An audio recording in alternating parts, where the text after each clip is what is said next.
जिनेंद्र। सावधान। ओकारं विद्युत संयुक्तं नित्यं ध्यायन्ति योगिना कामदं मोक्षदं चैव ओंकाराय नमो नमः। अविरल शब्द घन होगा प्रसादी सकल भूतल कलंका मुनि विरूपासी तीर्था सरस्वती हरतुन दूरितम अज्ञानतिमिरांधा नाम ज्ञानांजन शलाकया चक्षुरुन्मिलितं येन तस्मै श्री गुरुवे नमः। श्री परम गुरुवे नमः। परम्पराचार्य गुरुभ्यो नमः। सकल कलुष विध्वंसकम श्रीशां परिवर्तकम धर्म संबंधकम भव्य जीवन प्रतिबोधकारकम पुण्य प्रकाश पापणासमिदं शास्त्रम श्री आदि पुराण ग्रंथराज नाम ध्येयम अस्य मूल ग्रंथ करता रह श्री सर्वज्ञ देवास्तुतर ग्रंथ करता रह श्री गंधर देवा प्रतिगंधर देवा तेषां वचन सार्थमासाद्य श्रीमद जिनसेनाचार्य न विरिचितमिदं शास्त्रम श्रोता रह सावधान त्या श्रीमन्तु। मंगलम भगवान वीरो मंगलम गौतमो गणी मंगलम कुंद कुंदादेव जैन धर्मोस्तु मंगलम सर्वमंगल मांगल्यम सर्व कल्याण कारकम प्रधानम सर्वधर्मानां जैनम जयतु शासनम जैनम जयतु शासनम जैनम जयतु शासनम सरस्वती नमस्तुभ्यं वरदे कामरूपिणी विद्यारंभं करिष्यामि सिद्धिर्भवतु मे सदा। द्वादशं जिनवानी माता की जय। परम मांगली ग्रंथ आदि पुराण ग्रंथराज की जय। जिनसेनाचार्य की जय। पन्नालाल जी साहित्यकार की जय। अढ़ाई दीप में विराजमान सभी आचार्य उपाध्याय सर्व साधु के चरणों में नमोस्तु नमोस्तु नमोस्तु। सभी आरिका माता जी के चरणों में बंदा में बंदा में बंदा में सभी छुलक छुलिका एलक के चरणों में इच्छा में सभी प्रतिमाधारी के चरणों में ग्रुप में विराजमान प्रतिमाधारी के चरणों में वंदना वंदना वंदना। रूप में विराजमान पूज्य जनों का सादर चरण स्पर्श सभी से सादर जय जिनेंद्र। श्रीमते सकल ज्ञान साम्राज्य पदमियों से धर्म चक्र भृते भ्रत्रे नमः संसार भीमुषे। बोलो आदिनाथ भगवान की जय। पढ़ें जिनको पढ़ना है। दीदी को प्रणाम, सभी को सादर जय जिनेंद्र। शर्मिला जी को पढ़ना था। शर्मिला जी आई है क्या पता नहीं। शर्मिला के 50 रह गए थे ना। एक मिनट मैं देख लूं। हाँ शर्मिला जी आई हुई है क्या? दीदी पेज नंबर बता दीजिएगा। पेज नंबर तो मैं बताती हूँ। 471 है। 471 है। हाँ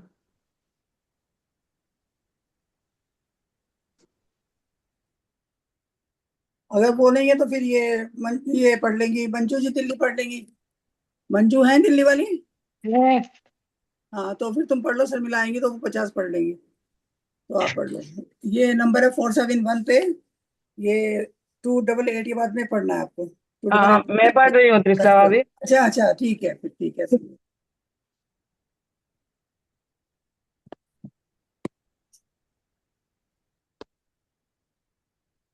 मंगलाचरण हो गया क्या? हो गया है। हो गया दीदी। 471 पे पढ़ना है आपको। पता ही होगा। हाँ 288 के हाँ बाद में हाँ ठीक लास्ट है। पैरा लास्ट पैरा है। हाँ प्रणाम दीदी, सभी को जय जिनेंद्र। इसी पुष्कलावती देश की पुंडरीकिनी नगरी को राजा वसुपाल बड़े प्रेम से पालन करते थे। किसी एक दिन कोतवाल ने विद्युद्वेग नाम का चोर पकड़ा। उनके हाथ में जो धन था उसे लेकर कहा कि बाकी का धन और दो। धन न देने पर रक्षकों ने उसे दंड दिया। तब उसने कहा कि मैंने बाकी का धन विमति के लिए दे दिया है। विमति के लिए दे दिया है। जब विमति से पूछा गया तब उसने कह दिया कि मैंने नहीं लिया है। उसके बाद कोतवाल ने यह धन किसी उपाय से विमति के घर ही देख लिया। उसे दंड देना निश्चित हुआ। दंड देने वालों ने कहा कि या तो मिट्टी की 3 थाली भरकर विष्ठा खाओ, या मलों के 30 मुक्कों की चोट सहो, या आपका सब धन दो।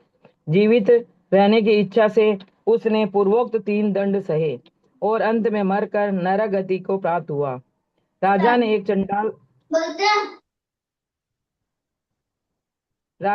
चंडाल को आज्ञा दी कि तू विद्युत चोर को मार डाल, परंतु आज्ञा पाकर भी उसने कहा कि मैं इसे नहीं मार सकता, क्योंकि मैंने एक मुनि से हिंसादि छोड़ने की प्रतिज्ञा ले रखी है। ऐसा कहकर उसने जब राजा की आज्ञा नहीं मानी। एक प्रश्न था, यहाँ 3 जो दिए उन्होंने दंड, या मतलब ये दंड या ये दंड या ये दंड ऐसा लिखा हुआ है, तो फिर उसने तीनों दंड क्यों सहे? पूर्वोक्त 3 दंड सर लिखा ना, पूर्वोक्त। पूर्वोक्त मतलब ये 3 दंड बताए ना उन्होंने, एक तो मिट्टी की थाली भरकर खाओ, या मल्ल के 30 मुक्के खाओ, या पूरा धन दे दो वापस, ये 3 है। तो जीवित रहने की इच्छा से उसने पूर्वोक्त तीनों दंड सहे। हाँ, वैसे भाभी बताएंगी, भाभी जी हैं क्या? भाभी हैं? वैसे मैंने एक शास्त्र में पढ़ा, मैं शास्त्र में पढ़ा था। हाँ, नहीं, ये पढ़ा था कि उसने पहले तो उसने सोचा, नहीं, मैंने भी पढ़ा था, ये जंजोड़ कहानी में भी आया था, मैंने किसी किताब में पढ़ा था डिटेल से। पहले तो उसने कहा कि मैं मतलब जो है वो कि मैं मिट्टी की 3 थाली भर के मतलब वो ले लूंगा, मैं जिससे मुझे देना ना पड़े, वो उसे बर्दाश्त नहीं कर पाया। फिर उसने उसे मुक्के मारे गए, वो मुक्के बर्दाश्त नहीं कर पाया, तो फिर उसे धन देना पड़ा, ऐसा कथन पढ़ा था मैंने। इसलिए उसे तीनों जो है, मतलब पहले 2 दंड नहीं, मतलब एक दंड पूरा नहीं कर नहीं कर वो सका, पूरा नहीं, हाँ पूरा नहीं कर सका वो, इसलिए उसे 3 धन। इसके लिए अगला दंड हुआ। ठीक बात है, यही लग रहा है। तब राजा ने कहा कि इसने कुछ घूस खा ली है, इसीलिए उसने क्रोधित होकर चोर और चंडाल दोनों को निर्दयता पूर्वक सांकल से बंधवा दिया। चोर ने संतुष्ट होकर चांडाल से पूछा कि तूने किस कारण से मुझे नहीं मारा। तब चांडाल इस प्रकार कहने लगा कि पहले इस नगर की रक्षा इसी राजा के पिता गुणपाल करते थे। पहले इस नगर की रक्षा इसी राजा के पिता गुणपाल करते थे, और उसके पास कुबेर प्रिय नाम का एक बड़ा सेठ रहता था। इसी नगरी में नाट्य मालिका नाम की नाटकाचार्य की एक पुत्री थी। एक दिन उसने राजसभा में रति आदि स्थायी भावों द्वारा श्रृंगारादि रस प्रकट करते हुए नृत्य किया। वह नृत्य देखकर राजा को बड़ा आश्चर्य हुआ। तब उत्पल माला नाम की वेश्या बोली कि हे देव, इसमें क्या आश्चर्य है। एक दिन अत्यंत शांत और पूज्य कुबेर प्रिय सेठ ने उपवास के दिन प्रतिमा योग धारण किया था। उस दिन में उसका मन विचलित करने के लिए गई थी, परंतु उसमें समर्थ नहीं हो सकी। इस संसार में यही बड़े आश्चर्य की बात है। यह सुनकर राजा ने कहा कि हे गुण प्रिय, तुझे गुण बहुत प्यारे लगते हैं, इसीलिए जो इच्छा हो सो मांग। तब उसने कहा कि मुझे शील व्रत की रक्षा करना इष्ट है, यही वर दीजिए।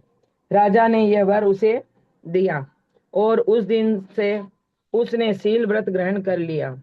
किसी दूसरे दिन सर्वरक्षित राजा का कोतवाल रात के समय उसके घर गया। उसे देखकर उत्पल माला ने उससे कहा कि आज मैं बाहिर की हूँ, रजस्वला हूँ। इधर उन दोनों की यह बात चल रही थी कि इतने में ही मंत्री का पुत्र और प्रत्युधि नाम का राजा का साला आया। उसे देखकर उत्पलमाला ने सर्वरक्षित को एक संदूक में छिपा दिया और राजा के साले से कहा कि आपने जो मेरे आभूषण अपनी बहन सत्यवती के लिए दिए थे वे लाइए। उसने पहले तो कह दिया कि हाँ अभी लाता हूँ, परंतु बाद में जब उसने सुना कि उसे शील व्रत ले लिया है, तब यह ईर्ष्या करता हुआ प्रतिकूल हो गया। दूसरे दिन जब वह वेश्या संदूक में बैठे हुए कोतवाल को गवाह बनाकर राजा के पास गई और वहां जाकर प्रत्युधि से अपना धन मांगने लगी। प्रत्युधि ने राजा के सामने भी झूठ कह दिया कि मैंने इसका धन नहीं लिया है। तब राजा ने सत्यवती से पूछा तो उसने सब धन लाकर राजा के सामने रख दिया। यह देखकर राजा अपने साले पर बहुत क्रोधित हुआ। उसने अपने नौकरों को आज्ञा दी कि वह दुष्ट शीघ्र ही मार डाला जाए। इतना गलत कैसे पढ़ रही हो यार? हाँ, क्या हुआ? इतना गलत कैसे पढ़ रही हो? हाँ दीदी, भाई धीरे पढ़ो, बहुत गलत पढ़ रही हो, बहुत ज्यादा पढ़ रही हो गलत यार। कहाँ आया गलती मेरे को तो? सब जगह यह का वह किसका सर्वरक्षित नाम का कोतवाल सर्वरक्षित नाम का राजा, पता नहीं क्या क्या पढ़ रही हो तुम। हिंदी जब संस्कृत पढ़ने के लिए मारामारी करते थे सब कोई, और हिंदी को भी ढंग से कोई नहीं पढ़ता है। ठीक से पढ़ो ध्यान दे करके।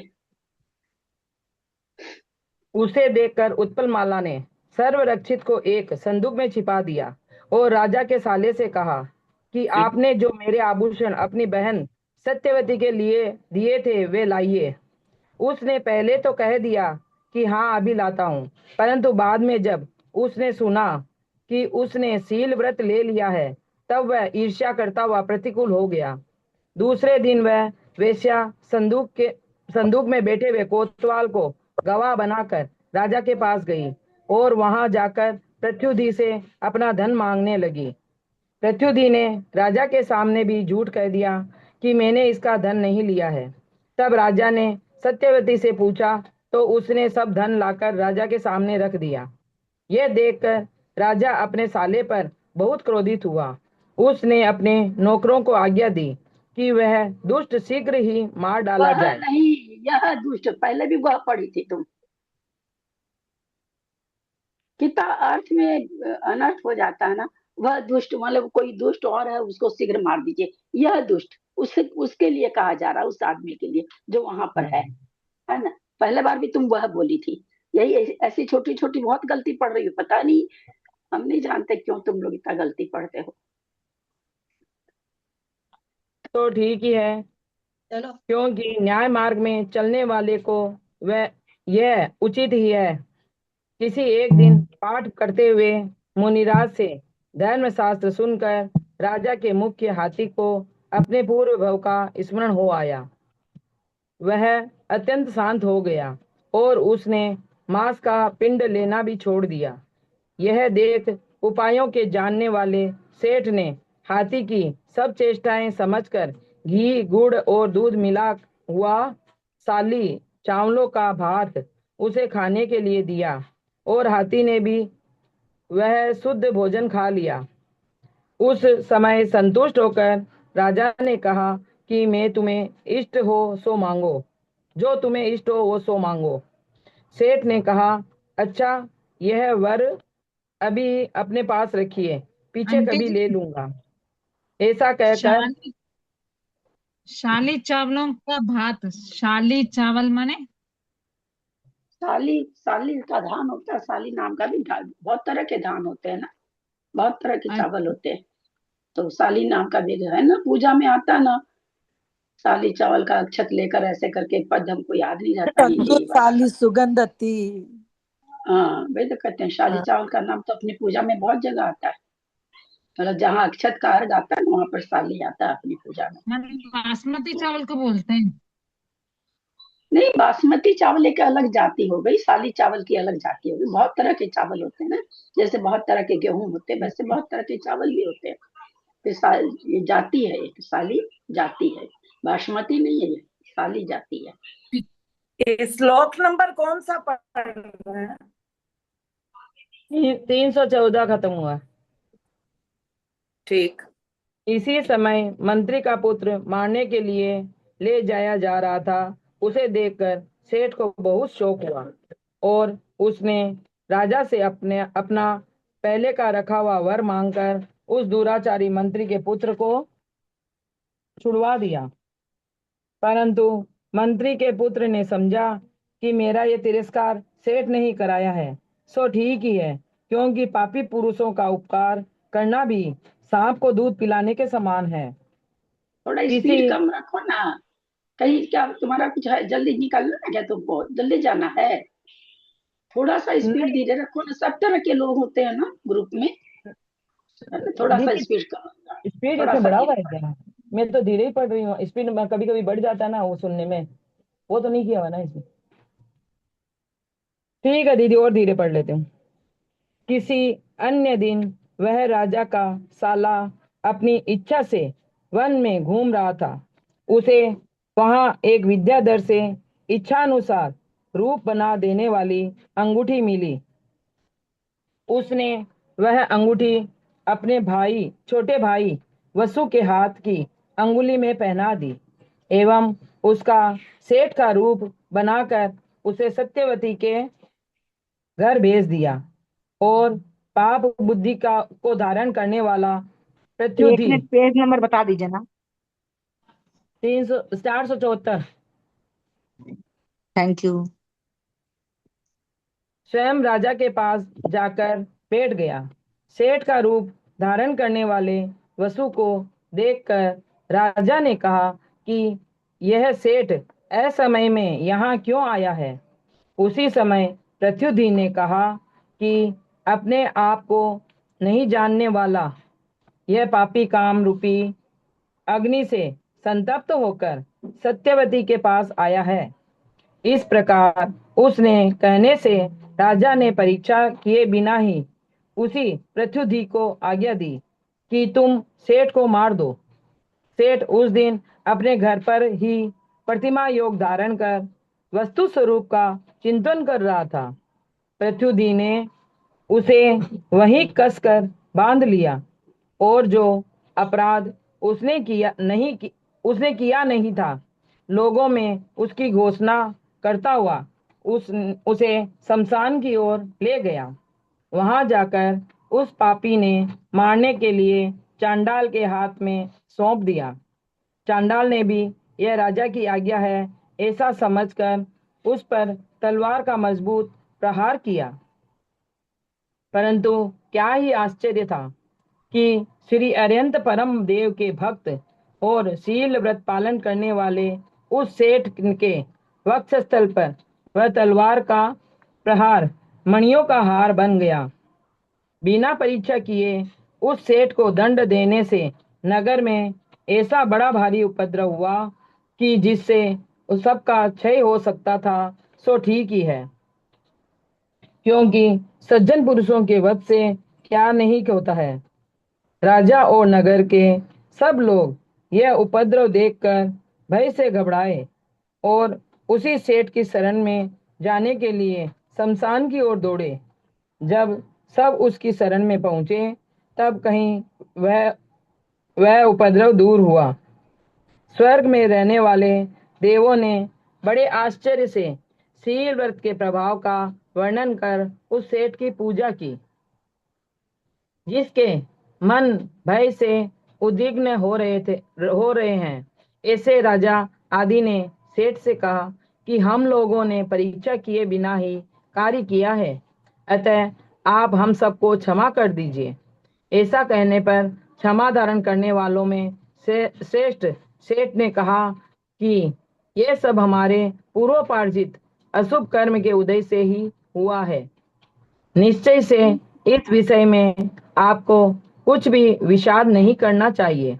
ऐसा कहकर उसने सबका वैमनस्य दूर कर दिया।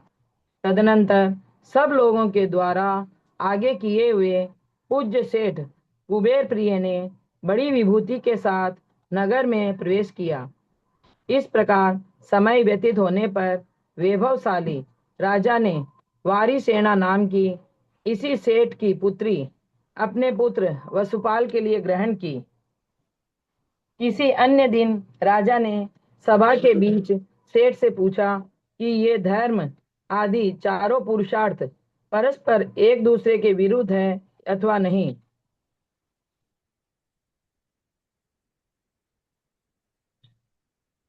तब धर्म आदि के तत्व को जानने वाले सेठ ने कहा कि सम्यक दृष्टि सज्जनों के लिए तो ये चारों पुरुषार्थ परस्पर अनुकूल है, परंतु मिथ्या दृष्टियों के लिए अनुकूल नहीं है।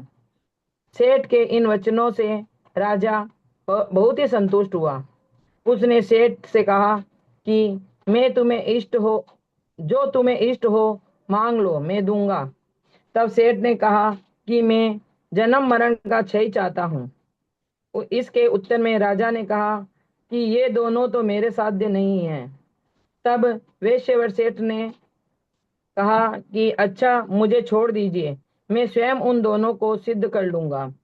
यह सुनकर राजा ने कहा कि तेरे साथ मैं भी घर छोड़ता, परंतु मेरे पुत्र अभी बालक हैं, छोटे छोटे हैं, इस प्रकार राजा विचार कर ही रहा था कि अचानक उसकी दृष्टि छिपकली के उन बच्चों पर पड़ी जो उसी समय विदीर्ण हुए अंडों से निकले थे। भूख से पीड़ा से छटपटा रहे थे और इसीलिए ही मक्खियां पकड़ने में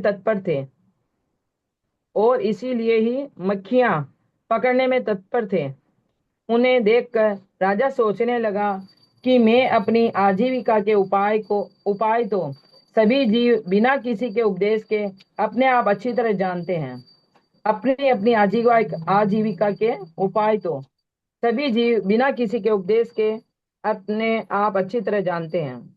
इसीलिए मुझे अपने छोटे छोटे पुत्रों की चिंता करने से क्या लाभ है। यही विचार कर गुणपाल महाराज ने वसुपाल के लिए विधि पूर्वक राज्य दिया और सिरपाल को पट्ट सहित युवराज बनाया। तदनंतर सेठ कुबेर प्रिय तथा अन्य अनेक राजाओं के साथ साथ मुनिराज के समीप जाकर तप धारण किया। वह चांडाल कहने लगा कि सेठ के अहिंसा व्रत का फल देखकर मैंने भी अहिंसा व्रत ले लिया था। यही कारण है कि मैंने तुम्हें नहीं मारा है। यह सुनकर उस विद्युत चोर ने भी उसकी बहुत प्रशंसा की। इतना कहकर वे भीम मुनि सामने बैठे हुए देव देवियों से फिर कहने लगे कि सर्वज्ञ देव ने मुझसे स्पष्ट अक्षरों में कहा है कि तू पहले मृणालवती नगरी में भवदेव नाम का वेश्य हुआ था। वहां तूने रति बेगा और सुकांत से बेर बांधकर उन्हें मारा था। मरकर वो दोनों कबूतर कबूतरी हुए। तो यहाँ भी तूने बिलाव होकर उन दोनों को मारा था। वे मरकर विद्याधर विद्याधरी हुए थे। तो उन्हें भी तूने विद्युत चोर होकर उपसर्ग द्वारा मारा था। उस पाप से तू नरक गया था और वहां के दुख भोगकर वहां से निकलकर ये भीम हुआ हूँ। इस प्रकार उन बुद्धिमान भीम मुनि ने सामने बैठे हुए देव देवियों के लिए अपना सब वृतांत कहा। जिन्हें आपने पहले 3 बार मारा है वे दोनों हम ही हैं। ऐसा कहकर जिनके मन वचन काय तीनों शुद्ध हो गए और जिन्हें सद्धर्म की सद्भावना उत्पन्न हुई है, ऐसे वे दोनों देव देवी उन भीम मुनि की वंदना कर अपने स्थान पर चले गए। यह कहकर हेमांगद की छोटी बहन सुलोचना फिर कहने लगी कि एक समय पुंडरीकिनी नगरी के शिवंकर नाम के सुंदर उद्यान में घातिया कर्म नष्ट करने से जिन्हें केवल ज्ञान उत्पन्न हुआ है, ऐसे भीम मुनिराज विराजमान थे। सभी लोग उनकी पूजा कर रहे थे। उसी समय वहां पर 4 देवियां ने आकर उनकी वंदना की, धर्म का स्वरूप सुना और पूछा कि हे 3 लोक के स्वामी, हम लोग के पाप से हमारा पति मर गया है, कहिए अब दूसरा पति कौन होगा। तब सर्वज्ञ भीम मुनिराज कहने लगे कि इसी नगर में सूरदेव नाम का एक राजा था। उसकी वसुसेना, वसुंधरा, धारिणी और पृथ्वी ये 4 रानियां थी तथा श्रीमती, पीतशोका, विमला और बसंतिका ये 4 उन रानियों की दासियां थी। किसी एक दिन उन सब ने वन में जाकर किन्हीं मुनिराज के समीप दान आदि के द्वारा धर्म करना स्वीकार किया था। उस धर्म के फल से वे अच्युत स्वर्ग में प्रतीन्द्रिय की देवियां हुई है। क्रम से उनके नाम इस प्रकार है: रतिसेना, सुसीमा, सुखावती और सुभगा। ये देवियां तुम ही सब हो तथा तुम्हारी दासियां चित्रसेना, चित्रवेगा, धनवती और धनश्री नाम की व्यंतर देवों की कन्याएं हुई है। जहाँ राजा सूरदेव मरकर पिंगल नाम का कोतवाल हुआ था और वह अपने ही दोष से कारागार को प्राप्त हुआ था। सूरदेव की माता राजा की पुत्री हुई है और श्रीपाल कुमार के साथ उसका विवाह हुआ है। विवाहोत्सव के समय सब कैदी छोड़े गए थे। उसमें पिंगल भी छूट गया था। अब संन्यास लेकर अच्युत स्वर्ग में उत्पन्न होगा और वही तुम सबका पति होगा। इधर मुनिराज ऐसे मनोहर वचन कह रहे थे कि उधर पिंगल संन्यास धारण कर अच्युत स्वर्ग से उत्पन्न हुआ और वहां से आकर उसने मुनिराज के वचन सत्य कर दिखाए। इतने में ही चारों व्यंतर कन्याएं आकर सर्वज्ञ देव अपने होनहार पति को पूछने लगी। हो गया प्रणाम दीदी। हो गया। आगे कौन पढ़े? आगे कौन? मंजू। मंजू जी? मंजू जी दिल्ली है क्या शायद? हाँ मंजू जी। तो दीदी दीदी एक मिनट, व्यंतर देवों की कन्याएं होती हैं, मतलब बच्चे होते हैं उनके? तो कन्या कहाँ लिखा है? वो थोड़ी लिखा है, कहाँ पे? ये लिखा है ना, देवियां तुम ही हो तथा तुम्हारी दासियां चित्रसेना, चित्रवेगा, धनवती और धनश्री नाम की व्यंतर कन्याएं हुई हैं। व्यंतर देवों की कन्याएं हुई हैं। कहाँ है व्यंतर? कौन सा है? ऊपर से संस्कृत 1 2 3 4 ऊपर से 5 छठी 6 लाइन है दीदी, सात। छठी सात, हाँ छठी सातवीं लाइन है। छठवीं लाइन ही तो है। छठी है, सातवीं मतलब कौन सा श्लोक बोली ना? श्लोक तो तो देखिए बड़ा सारा है, 348 से 360 एक साथ ही है। दे दिया। अच्छा, उसी में अच्छा। पैराग्राफ में है। नाम की व्यंतर देवों की, व्यंतर देवों की नहीं होना चाहिए, व्यंतर कन्याएं हुई। देखते हैं एक बार। तो एक साथ में सारा दे दिया, 48 से 60।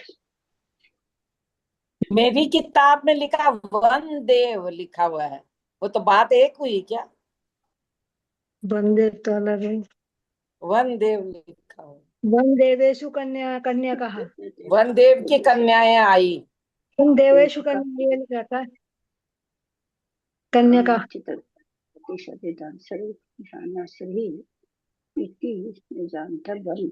कन्या व्यंतर ही लिखा हुआ।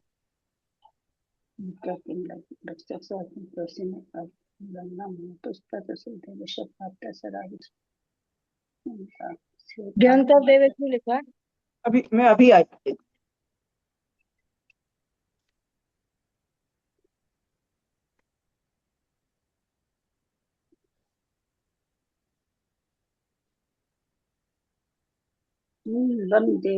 वन देवों में कन्या कन्या कन्या थी, ऐसा लिखा वहां तो। जो नहीं नीचे व्यंतर लिख रखा है। हाँ, नीचे दीदी यहाँ पे लिखा है ना, ये देवियां तुम ही सब हो या तथा तुम्हारी दासियां चित्रसेना, चित्रवेगा, धनवती और धनश्री नाम की व्यंतर देवों की कन्याएं हुई है। हाँ, मतलब बंतर देवों में कन्या हुई है, बंतर देवों की कन्या नहीं। कहने का मतलब बंतर देव जैसे भाई मनुष्य की कन्या हुई है ना, त्रियंच में हुई है, ऐसे करके वो चीज होना चाहिए। ये प्रॉपर ऊपर तो यहाँ पर नहीं नीचे लिखा है व्यंतर देवेशु। हाँ, बंतर देवेश कहाँ लिखा हुआ? ये लास्ट पीछे जो लिखे हुए ना, ये 2 नंबर का, ये 2 नंबर का। इस संस्कृत में वन देवेशु लिखा हुआ है। हाँ, वन देवेशु तो हम बोले ही, वन देवेशु कन्या का वन। हाँ, व्यंतर देवेशु लिखा हुआ। ये तो लिखने पे चारों व्यंतर कन्याएं आकर, मतलब पुत्रियां कहाँ है, व्यंतर कन्याएं लिखी है। वन देवेशु कन्या का, वन वन देव में वन, उसमें कन्या हुई है, बस इतना ही तो लिखा हुआ है। की नहीं लिखा हुआ, मतलब सप्तमी किसी है। कन्या नहीं बताइए, खाली व्यंतर कन्याएं लिखी है। नहीं, सप्तमी है तो वन देव में क्या कहते हैं, वन नीचे देव में लिखा है जाकर के 11 नंबर देखा है व्यंतर कन्या लिखा है। हाँ, नीचे नीचे 11 2 नंबर में लिखा हुआ है व्यंतर कन्या। 360 सूत्र में दीदी संस्कृत में पृष्ठवानु कन्या काश्चन महात्मनो भाविनम पतिम। तो 11 नंबर ऊपर कन्या में 11 नंबर दिया हुआ है, तो नीचे लिखा हुआ व्यंतर कन्या।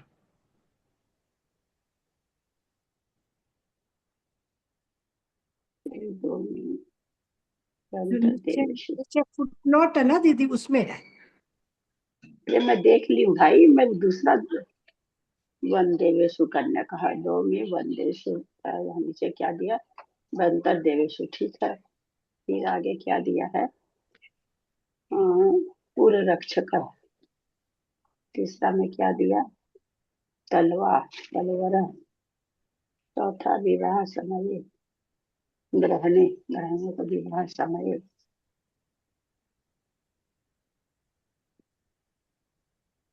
धन से रीति के अत्यंत बन देवेशु करने का। वन देव को वही कह रहे हैं, वन देवेशी यानी व्यंतर देव में कन्या हुई है। व्यंतर देवों की कन्या नहीं निकलेगा, सप्तमी का बहुवचन है भाई, षष्ठी है ही नहीं, सप्तमी मतलब है। की जगह में वन देव- आएगा, हाँ, की जगह व्यंतर में देव आएगा। में, हाँ, व्यंतर देव में कन्या बनी है जाकर, क्या स्त्रियां बनी है। दीदी एक और, ये जो है शुरू में पहला जहाँ शुरू हो रहा है ना, उसकी पांचवी लाइन में, अब वो जो 4 कन्याएं हैं, देवियां हैं, उन्होंने आके मुनि से जब अपना स्वरूप पूछा, तो वो कह रही है कि हमारा दूसरा पति कौन होगा। बता तो दिया। तो कन्या देवियां तो रहती, देव मर जाते हैं, तो पूछ रही है कि भाई दूसरा कौन होगा, ठीक ही तो है। एक सौधर्म राजा, सौधर्म इंद्र मरता है, 40 मील मर जाती हैं, तो लास्ट वाली कोई जरूरी थोड़ी है कि इंद्र मरा तभी मरे। हो सकता है उसके सामने इंद्र 2 ही साल रहा और उसकी आयु अभी 3 पल्ले की बाकी हो, तो ऐसा भी तो हो सकता है ना। तो फिर दूसरा इंद्र आएगा, उसका पति बन जाएगा, तो सची इंद्राणी का पति बन जाएगा, ऐसा भी तो देवियों में होता है ना। हाँ बोलिए, पढ़ लो। क्या मुनिराज बोल रहे के बोलिए, निशा जी कुछ बोल रहे पूर्वोक्त पिंगल नामक कोतवाल के एक अति पुंगल नामक पुत्र है, वही संन्यास धारण कर तुम्हारा पति होगा। भीम केवली के ये वचन सुनकर चारों ही देवियां हैं। जाकर अति पिंगल की पूजा करने लगी। फेंक दी मैं, तो आई करने पड़ रहा है। उसे देखने से उन देवियों को काम का किसी चीज दवाई की दवाई से उस सब में तो नहीं रखती, रखती तो इसी में रखती, ऐसे रखोगे उन फेंकोगे, इसी बात बोलते हैं। रतिकुल नाम के मुनि का चरित्र सुना। वहाँ नहीं होगा, होगा तो वहीं पर घसकाते साइड में, उनके पिता तो फिर मणिनाग डब्बा दत्त हमको का पता है कि आप दवाई लेते हैं। रखती तो इसी बास्केट में रखती, इसका मतलब क्या तो बाहर छोड़े हैं क्या, बाहर छोड़े हैं क्या? दीदी कुछ बता रहे हैं क्या? क्या? नहीं। मैं तो ऐसे नहीं रखती, सवाल ही नहीं उठता, मैं तो रखती तो इसी में रखती, वो सब दीदी नहीं आप होता है। कर लीजिए। दीदी आपका म्यूट खुला हुआ है। सुकेतु का चरित्र सुना और सबके सत्य सिद्ध होने पर बड़े संतोष के साथ मुनिराज की वंदना कर अपने ऐसे अपने डब्बा फेंक स्थान दूंगा, की ओर प्रस्थान किया। तो उस रख समय दिया होगा, ठीक है। मैं कहीं कि ऐसे इल्जाम लगाते हैं तो मैं तो चुप हो जाती हूँ, मैं अपना दोष अपने सिर पर ले लेती हूँ मैं झट से। एक तो सारा भर के रखते हैं आप। उस समय हम दोनों भी मुनिराज की वंदना करने के लिए वहां गए और देख सुनकर प्रसन्न चित्त होते हुए स्वर्ग चले गए थे।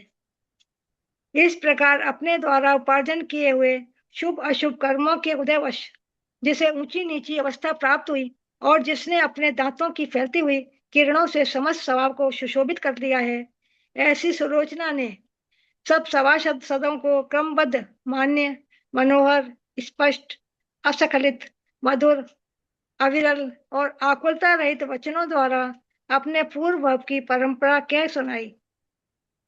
हृदय को प्रिय लगने वाले सुलोचना के वचन सुनकर जय कुमार उस प्रकार संतुष्ट हुए जिस प्रकार की संभोग के बाद में संतुष्ट होते। वह सभा उस समय विकसित हो उठी जिस तरह की शरद ऋतु में सरोवर की शोभा विकसित हो उठती है और सुलोचना के वचन रूपी सूर्य के उदय होने से अन्य स्त्रियों के मुख रूपी चंद्रमा की कांति नष्ट हो गई थी। सो ठीक ही है, क्योंकि अयोग्य स्थान पर की हुई ईर्ष्या दुखी करने वाली होती है। इसीलिए विद्वानों को ऐसी ईर्ष्या अवश्य ही छोड़ देनी चाहिए। सुलोचना ने जयकुमार से कहा कि मैं पहले रतिवेगा थी और आप मेरे ही साथ मेरे पति सुकांत वैश्य हुए। फिर मैं सेठ के घर रति सेना कबूतरी हुई और आप मेरे ही साथ रतिवर नामक कबूतर हुए। फिर मैं प्रभावती विद्याधरी हुई और आप मेरे सही साथ हिरण्यवर्मा विद्याधर हुए। उसके बाद मैं स्वर्ग में महादेवी हुई और आप मेरे ही साथ अतिशय पूज्यदेव हुए।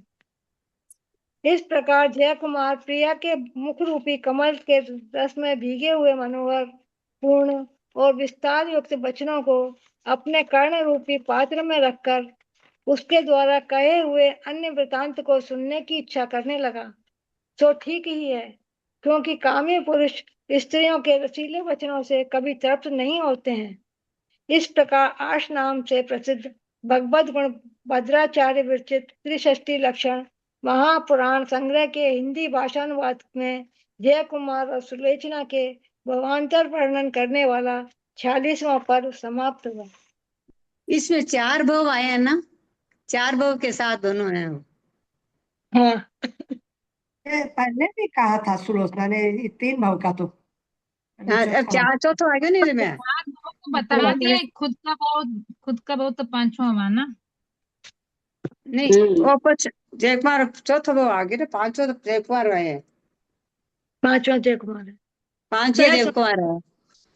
यह सुनकर जय कुमार ने सुलोचना से फिर पूछा कि हे प्रिय, इस कही हुई कथा में श्रीपाल चक्रवर्ती से संबंध रखने वाली एक कथा और भी है, वह तुझे याद है या नहीं? सुलोचना ने कहा, हाँ, हाँ।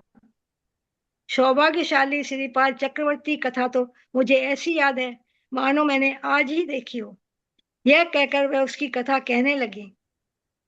इस जम्बू द्वीप के पूर्व विदेश क्षेत्र में एक पुंडरीकणी नाम की नगरी है, जो कि इंद्र की नगरी अमरावती के समान अत्यंत प्रसिद्ध है। सूर्य और चंद्रमा अथवा नय और पराक्रम के समान चिरिपाल और बसपाल नाम के 2 भाई समस्त पृथ्वी को जीतकर साथ ही साथ उसका पालन करते थे। किसी एक दिन माली ने आकर वसुपाल की माता कुबेरश्री से कहा कि सुरगिरी नामक पर्वत पर आपके स्वामी गुणपाल मुनिराज को केवल ज्ञान उत्पन्न हुआ है। यह सुनकर उसने अब सामने 7 पैर चलकर नमस्कार किया, माली को पारितोषिक दिया और नगर में घोषणा कराई कि सब लोग पूजा की सामग्री साथ लेकर भगवान के दर्शन के लिए चलें। उसने स्वयं सबसे पहले जाकर भगवान की वंदना की। माता के पीछे ही श्रीपाल और बसपाल भी बड़ी प्रसन्नता से चले।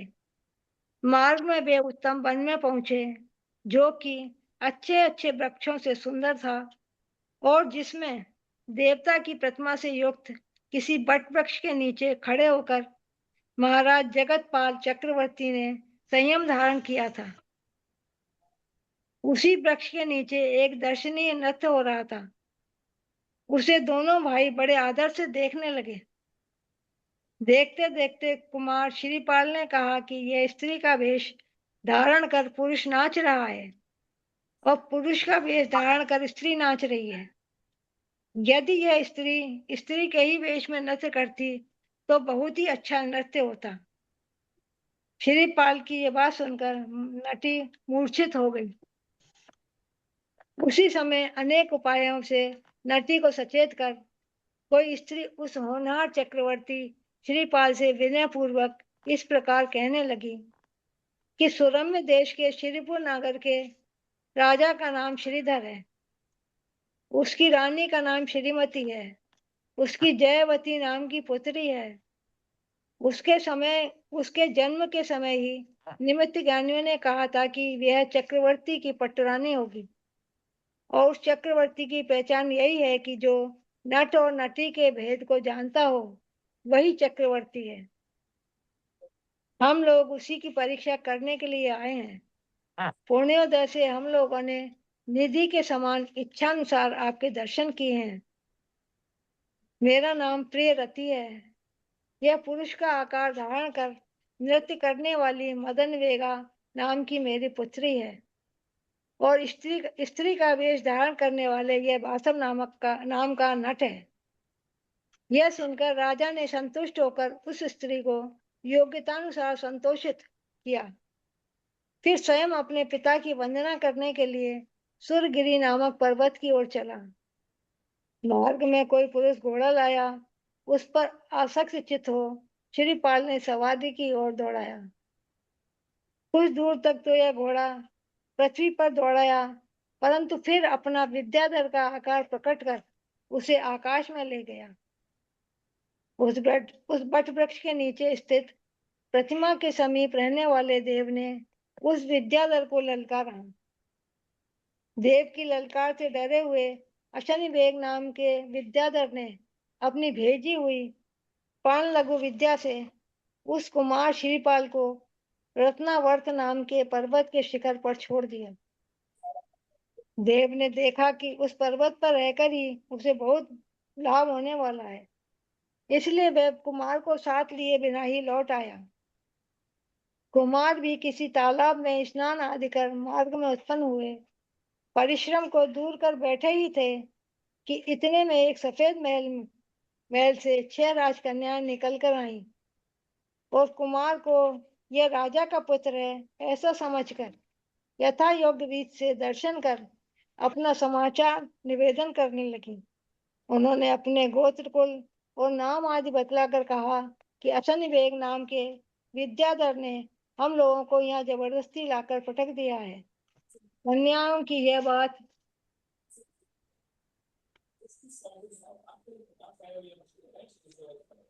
सुनकर कुमार को उन पर दया आई और वह भी अपने आने का वृतांत कहने के लिए उद्यत हुआ। वह जिस समय अपने आने का समाचार कह रहा था, उसी समय विद्युत बेगा नाम की एक दूसरी विद्याधरी वहां आई। पापी अशनि वेग ने कुमार को मारने के लिए इसे भेजा था, परंतु वह कुमार को देखकर काम से पीड़ित हो गई। तो ठीक ही है, क्योंकि चित्त की वृत्ति विचित्र होती है। वह कहने लगी कि अशनि वेग नाम का विद्याधर राजपुर के स्वामी राजा स्तनत वेग का पुत्र है। उसकी माता का नाम ज्योतिर्वेगा है। वह अशनि वेग मित्रता के कारण आपको यहाँ लाया है। वह मेरा बड़ा भाई है। मेरा नाम विद्युत बेगा है। उसी ने मुझे आपके पास भेजा है। अब वह आपका साला होता है। उसने मुझसे कहा था कि तू रत्नावर्त पर्वत पर जा, वे वहां विराजमान है, इसीलिए मैं आदर सहित आपके पास आई हूँ। ऐसा कहकर उसने रागपूर्ण चेष्टाएं दिखलाई और कहा कि यह समीप ही चूने का बना हुआ पक्का मकान है। परंतु इतना कहने पर भी जब उसने उस महात्मा की इच्छा नहीं देखी, तब वहीं पर विद्या के द्वारा मकान बना लिया और निर्लज्ज होकर उन्हीं राजकन्याओं के साथ बैठ गई। तो ठीक ही है, क्योंकि कामी पुरुषों को लज्जा कहाँ से आती है। इतने में विद्युत बेगा की सखी अनंग पताका का आकर कुमार से इस प्रकार कहने लगी, आपकी माता कुबेर श्री आपके पिता श्री गुणपाल जिनेन्द्र के समीप गई हुई थी। वहां उसने बड़े प्रेम से ज्योतिर्वेगा के पिता से कहा कि मेरा पुत्र श्रीपाल कहीं गया है, उसे ले आओ। ज्योतिर्वेगा के पिता ने अपने जमाता स्तनवेग से कहा कि मेरे स्वामी श्रीपाल कहीं गए हैं, उन्हें ले आओ। स्तनवेग ने स्वयं अपने पुत्र अशनिवेग को भेजा। पिता के कहने से अशनिवेग आपको यहाँ लाया है। वह आपका साला है। उत्तर श्रेणी का राजा अनल वेग इनका शत्रु है। उसकी आशंका कर तुम्हारे स्नेह से जिनका चित्त भर रहा है, ऐसे सब भाई बंधुओं ने स्वयं विचार कर आपके खोजने का उपाय बतलाया और कहा कि कुमार को बड़े प्रयत्न से यहाँ लाया जाए। वे सब विद्याधरों के अधिपति अनल वेग को रोकने के लिए गए हैं और हम दोनों को आपके पास भेजा है। यहाँ आने पर विद्युत बेगा आपको देखकर आप में अत्यंत अनुरक्त हो गई है, अतः आपको यह छोड़नी नहीं चाहिए। कुमार ने ये सब बातें सुनकर और अच्छी तरह विचार कर उचित उत्तर दिया कि मैंने यज्ञोपवीत संस्कार के समय गुरुजनों के द्वारा दिया हुआ एक व्रत ग्रहण किया था, और वे यह है कि मैं माता पिता आदि गुरुजनों के द्वारा दी हुई कन्या को छोड़कर और किसी कन्या को स्वीकार नहीं करूंगा। जब कुमार ने यह उत्तर दिया तब वे सब कन्याएं अनेक प्रकार की श्रृंगार रस की चेष्टाओं से कुमार को अनुरक्त करने के लिए तैयार हुई, परंतु जब उसे अनुरक्त नहीं कर सकी तब विद्युत बेगा प्राणपति श्रीपाल को मकान की छत पर छोड़कर और बाहर से दरवाजा बंद कर माता पिता को बुलाने के लिए उनके पास गई। इधर कुमार श्रीपाल भी लाल कम्बल ओढ़कर सो गए। इतने में एक भेरुंड पक्षी की दृष्टि उन पर पड़ी। मैं उन्हें मांस का पिंड समझकर उठा ले गया और सिद्धकूट चैतालय के अग्रभाग पर रखकर खाने के लिए तैयार हुआ, परंतु कुमार को हिलता डुलता देखकर उसने उन्हें छोड़ दिया तो ठीक ही है, क्योंकि यह उन पक्षियों का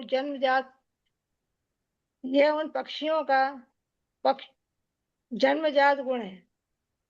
तदनंतर श्रीपाल ने सिद्धकूट के शिखर से नीचे उतरकर सरोवर में स्नान किया और अच्छे अच्छे सुगंधित फूल लेकर भक्ति पूर्वक श्री जिनालय की प्रदक्षिणा दी और स्तुति करना प्रारंभ किया।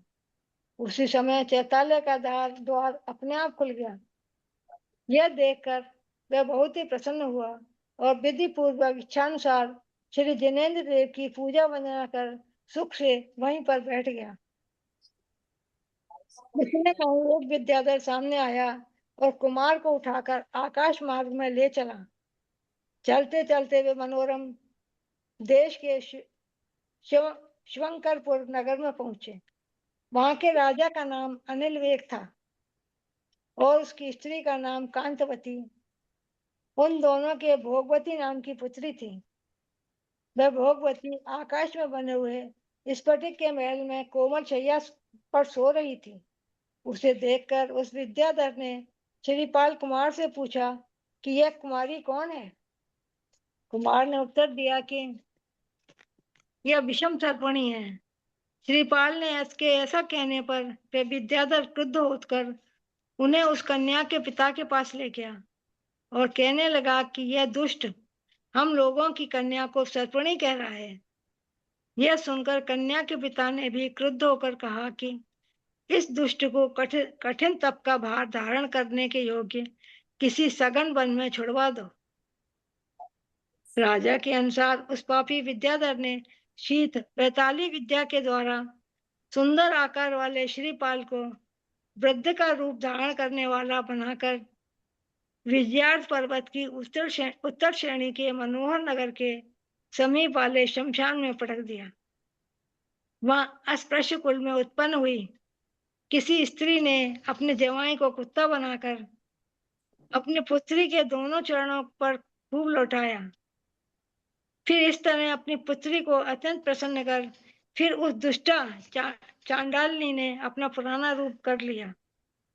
यह देखकर कुमार कुछ भयभीत हो चिंता करने लगा कि ये विद्याधर लोग इच्छानुसार रूप बनाने में समर्थ हैं। उस समय वह मानो यमराज के सामने जाने वाले के समान ही था। अत्यंत वृद्ध था। उसके बाल काश के फूले हुए फूलों की हंसी कर रहे थे और शरीर में बुढ़ापा रूपी समुद्री तरंगों के समान सुकड़ने उठ रही थी। इस प्रकार दुष्ट विद्याधर के द्वारा किया गया अपना रूप देखकर वह लज्जा और शोक से दब रहा था। इसी अवस्था में वह शीघ्र ही आगे चला। वहां भोगवती के भाई हरिकेतु को विद्या सिद्ध हुई थी। उसने प्रार्थना की कि तब विद्या ने मुर्दे का रूप धारण कर श्रीपाल कुमार के हाथ पर कुछ उगल दिया और कहा कि तू बिना किसी विचार के निशंक हो इसे उठाकर पी जा। कुमार भी उसे शीघ्र ही पी गया। यह देखकर हरिकेतु ने कुमार से कहा कि तुझे सर्व व्याधि विनाशनी विद्या प्राप्त हुई है। यह कहकर और विद्या देकर हरिकेतु प्रसन्न होता हुआ वहां चला गया। इधर कुमार भी अपने असली रूप को प्राप्त हो गया। कुमार आगे बढ़ा तो उसने एक वट वृक्ष के नीचे बैठे हुए किसी विद्याधर को देखकर उससे पूछा कि ये कौन सा देश है। तब वह विद्याधर कहने लगा कि विजयार्थ पर्वत की पूर्व दिशा और नीलगिरी की पश्चिम और यह सुशीमा नाम का देश है। इसमें यह महानगर नाम का नगर है। यह भूतारण्य वन है। यह तू अपने में अच्छी तरह निश्चय कर ले। इधर इस वन में ये 7 शिलाएं पड़ी हैं। जो कोई इन्हें परस्पर मिलाकर एक पर एक रख देगा वह चक्रवर्ती पद को प्राप्त होगा। ऐसी सर्वज्ञ देव की आज्ञा है। विद्याधर के यह वचन सुनकर श्रीपाल कुमार ने उन शिलाओं को उस समय एक के ऊपर एक करके रख दिया। कुमार का यह साहस देखकर वह विद्याधर नगर के राजा को खबर देने के लिए चला गया और इधर कुमार भी कुछ उदास चित्त हो वहां से निकलकर आगे चला। आगे किसी वृक्ष के नीचे निंद शरीर को धारण करने वाली एक बुढ़िया को देखकर मधुर वचन बोलने वाले कुमार ने उससे पूछा कि पुष्कलावती देश को कौन सा मार्ग जाता है, बताओ। तो बुढ़िया ने कहा कि वहां आकाश मार्ग के बिना नहीं जाया जा सकता, क्योंकि वहां देश 25 योजन ऊंचे विजयार्थ पर्वत से भी उस ओर है। यह सुनकर राजपुत श्रीपाल ने उससे फिर कहा कि वहां जाने का कुछ भी तो मार्ग बताओ। तब वह कहने लगी, इस जम्बू द्वीप में एक बसकावती नाम का देश है। उसके विजयार्थ पर्वत पर एक राजपुर नाम का नगर है। उसमें विद्याधरों का चक्रवर्ती राजा धरणीकंप रहता है। उसकी कांति को फैलाने वाले सुप्रभा नाम की रानी है। मैं उन्हीं दोनों की प्रसिद्ध पुत्री हूँ। सुखावती मेरा नाम है और मैं जाति विद्या, कुल विद्या तथा सिद्ध की हुई विद्या, इन तीनों प्रकार की बड़ी बड़ी विद्याओं की पारगामिनी हूँ। किसी एक दिन मैं बथकावती देश के विद्यार्थ पर्वत पर अपने प्राणों के समान प्यारी सखी राजा अकम्पन की पुत्री पिप्पला को देखने के लिए गई थी। वहां मैंने एक विचित्र कंबल देखकर उससे पूछा कि हे सखी, कह यह कंबल तुझे कहाँ से प्राप्त हुआ है। उसने कहा कि यह कंबल मेरी ही आज्ञा से प्राप्त हुआ है। कंबल प्राप्ति के समय ही कंबल वाले का ध्यान करती हुई वह अत्यंत विह्वल हो रही है। ऐसा सुनकर उसकी सखी मदनवती उसे देखने के लिए उसी समय कांचनपुर नगर से आई। उसने कंबल देखा। कंबल के छोर में बंधी हुई रत्नों की अंगूठी और उस पर खुदे हुए श्रीपाल के नामाक्षर देखकर मुझे अपने गुरु की आज्ञा का स्मरण हो आया। उसी समय मेरा हृदय कामदेव के बाणों से भिन्न हो गया। मैं सोचने लगी कि श्रीपाल नाम को धारण करने वाला यह भूमि गोचरी विद्याधरों के इस लोक में कैसे आया। इसी बात का निश्चय करने के लिए मैं पुंडरीकणीपुरी पहुंची। वहां जिनालय में भगवान की वंदना कर बैठी ही थी कि इतने में वहां आपकी माता आ पहुंची। उनके कहने से मैंने विस्तार पूर्वक आपके प्रवास की कथा मालूम की और निश्चय किया कि मैं आपको अवश्य ही ढूंढ कर लाऊंगी। उसी निश्चय के अनुसार ही मैं आ रही थी। रास्ते में विद्युत वेगा के मुख से आपका सब समाचार जानकर मैंने उससे कहा कि तू अभी विवाह मत कर, मैं तेरे इष्ट पति को तुझसे अवश्य मिला दूंगी। इस प्रकार आपकी भाभी प्रिया को विश्वास दिलाकर वहां से निकली और सिद्धकूट चैतालय में पहुंची। वहां की वंदना कराई हूँ। यदि माता, भाई तथा अन्य बंधुओं को देखने की तुम्हारी इच्छा हो तो मेरे साथ पुंडरीकणीपुरी को चलो। यह सब सुनकर मैंने सुखावती से फिर कहा कि अच्छा, यह बतला तू इतनी बूढ़ी क्यों हो गई है। कुमार के वचन सुनकर उस बुढ़िया ने हंसते हंसते कहा कि क्या आप अपने शरीर से आए हुए बुढ़ापे को नहीं जानते? आप भी तो बूढ़े हो रहे हैं।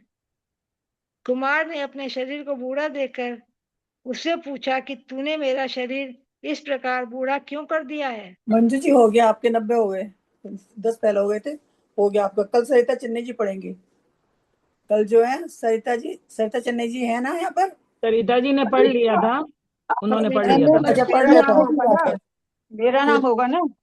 अब उसके बाद किसका हाँ वो निशा, देख लेंगे। 8 बजने वाले हैं, अब रहने दीजिए, कल नया कर लीजिएगा। हाँ कल निशा जी पढ़ेंगे। और त्रिषा जी अब मेरा नाम होगा ना। हाँ देखती हूँ मैं किसका हाँ है। हाँ निशा जी आपका ही है नाम, हाँ आपका ही है निशा जी नाम। निशा जी पढ़ेंगे कल फिर।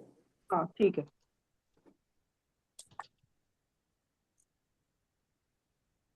जिब्रानी स्तुति करेंगे।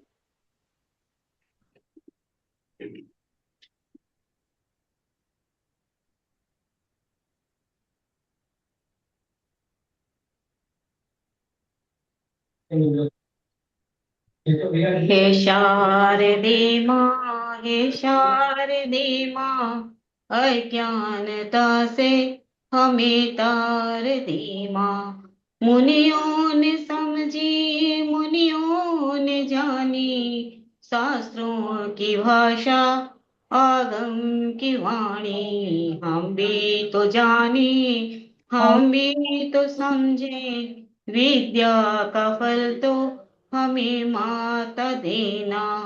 हे शारदे माँ, हे शारदे माँ, अज्ञानता से हमें तार दे माँ। तू ज्ञानदायी हमें ज्ञान दे दे, रत्न त्रयों का हमें ज्ञान दे दे। मन से हमारे मिटा दे अंधेरे, हमको उजालों का शीश द्वार देना। हे शारदे माँ, हे शारदे माँ, अज्ञानता से हमें तार दे माँ। तू मोक्षदायी ये संगीत तुझ में, हर शब्द तेरा, हर भाव तुझ में। हम हैं अकेले, हम हैं अधूरे, तेरी शरण माँ हमें तार देना। हे शारदे माँ, हे शारदे माँ, अज्ञानता से हमें तार दे माँ। जावाणी के ज्ञान से सुझे लोकालो, सोवाणी मस्तक जनु सदा दे तू दो। हे जिनवाणी वारती तो हे जपो दिन रे, ज्योतिरा शरणाले सो पावे सुखे। देव जो अरहंत को गुरु से हो निर्ग्रंथ, दया धर्म पालो सदा ही मोक्ष का फल। जय बोलो द्वादश संगी माने माता की जय।